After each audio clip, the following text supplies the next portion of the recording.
When people see a professor that represents their background, they not only feel more comfortable, but they also feel that it is possible for them to move forward. After 17 years of being here at NYU, obviously going through many searches looking for faculty of varying kinds, one of the things I began to frequently see and recognize and hear from my colleagues at other institutions, of course, is that oftentimes when those jobs came up, the number of candidates of color that were coming through that pipeline were few and far between. And that's where the idea for Faculty First Look really came to be.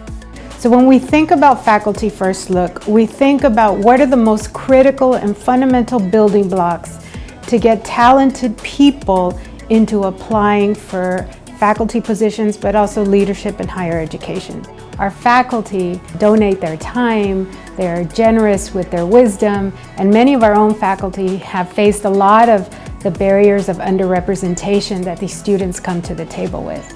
By having the opportunity for those new emerging scholars to meet with more established senior scholars, to understand better the way in which hiring takes place, the way in which faculty work life unfolds, gives a unique set of tools that will be useful to those participants throughout their career.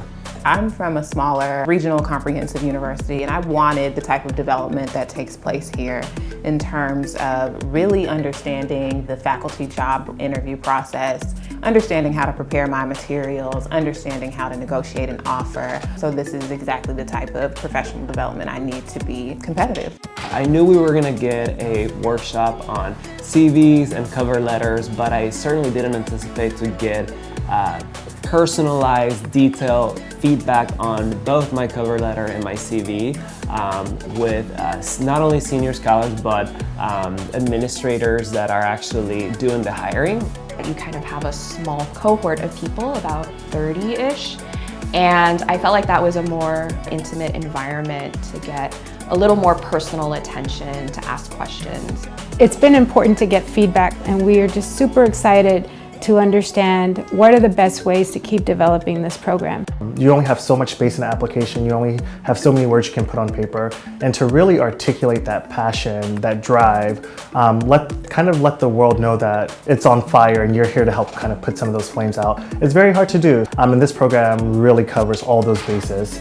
The fact that I'm a postdoc is something that came from the Faculty First Look program. It introduced the idea. I come from a field where that's not very popular, so it wasn't something that I was thinking about, and so it really did introduce some ideas to me that I just never considered before.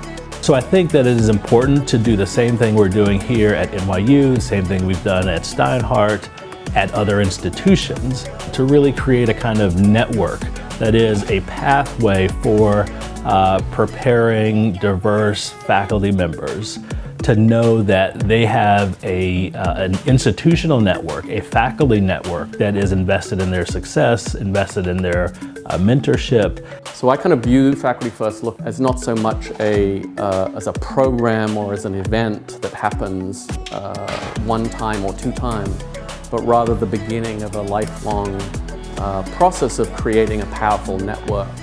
The future of education is diversity. For us to move forward as a nation, we need to have better representation. And for that critical reason alone, we should be investing in programs that certainly diversify the pipeline, or at least the options for students to become college teachers at universities and ultimately leaders in higher education.